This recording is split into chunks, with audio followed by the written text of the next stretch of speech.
what is a sentence? It is a word or group of words that expresses a complete thought or idea.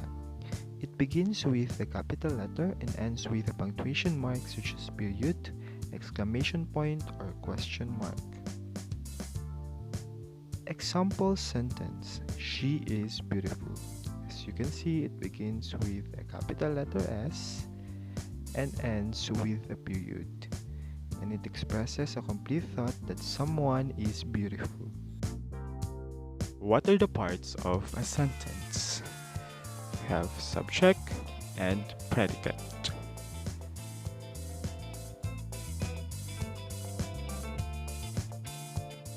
Subject is the one that's being talked about in the sentence, or the one who does the action. It can be a noun or a pronoun and can be classified into two, simple and compound. When your sentence has one subject, the subject is simple. When it has two or more subjects, the subject is compound. Okay, let's have examples.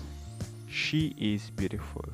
She is the subject because she's the one being talked about in the sentence, and she is an example of pronoun. It is simple subject because she's the only one being described in the sentence.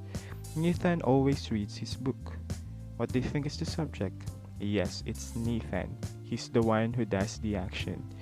Nathan is an example of noun. It is simple subject because he's the only one who does the action. Tony and Briggs watch their favorite series on Netflix. Tony and Briggs are the subjects. They are examples of noun, and they are compound subject because we have two nouns connected by the conjunction and.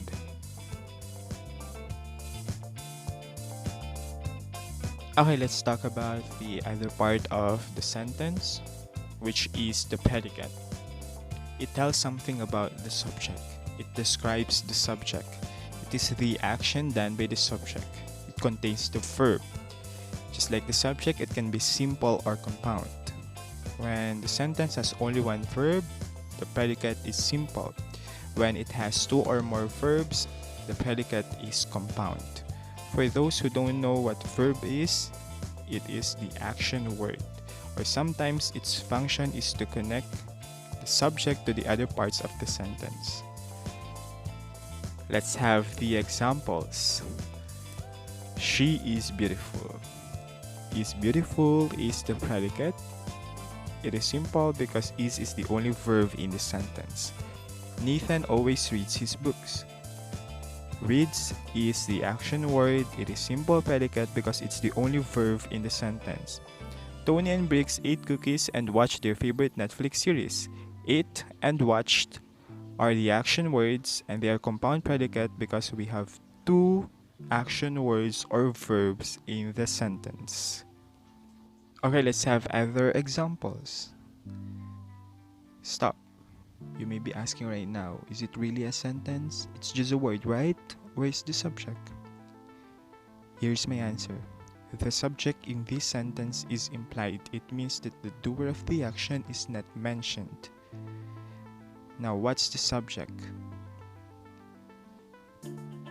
Yes, it's you. The implied subject is you. Let me give you other example sentences. Go to the mall. Turn on the light. In these sentences, the subject is implied and it is you. We're usually using it when we're talking to someone, asking or requesting something from him or her. Let's talk about now complete subject and predicate. Complete subject is made up of all the words that tell who or what the sentence is about. It includes the article, determiner, and modifier. My neighbor's dog barked all day. What do you think is the simple subject or the noun of the sentence? Yes, it's the dog. It's the simple subject. And the complete subject is my neighbor's dog. It includes the determiner and the modifier. Now, what's complete predicate? Complete predicate includes the verb and all the words that tell what happened in the sentence. Barked is the simple predicate because it's the verb of the sentence, and bark all day is the complete predicate because it includes all the words starting from the verb. Let's have another example. Beautiful girl went to the beach. What do you think is the complete subject and simple subject of the sentence? Yes, the complete subject is a beautiful girl because it includes the article a and the modifier beautiful. And the simple subject is girl. Now, what do you think is the complete predicate and simple predicate? The complete predicate is went to the beach. We must include the prepositional phrase to the beach. And the simple predicate is went because it's the verb of the sentence. And that's it for the complete and simple subject and predicate. And that's it for this video. Thank you for watching. I hope you enjoyed and learned something from it. If you have questions, feel free to comment down below. If you haven't subscribed to my channel yet, please do subscribe and hit the notification bell para updated ka sa mga ganap ko. And this has been your Teacher Nath, your English teacher that will make you wonder. Have a great day!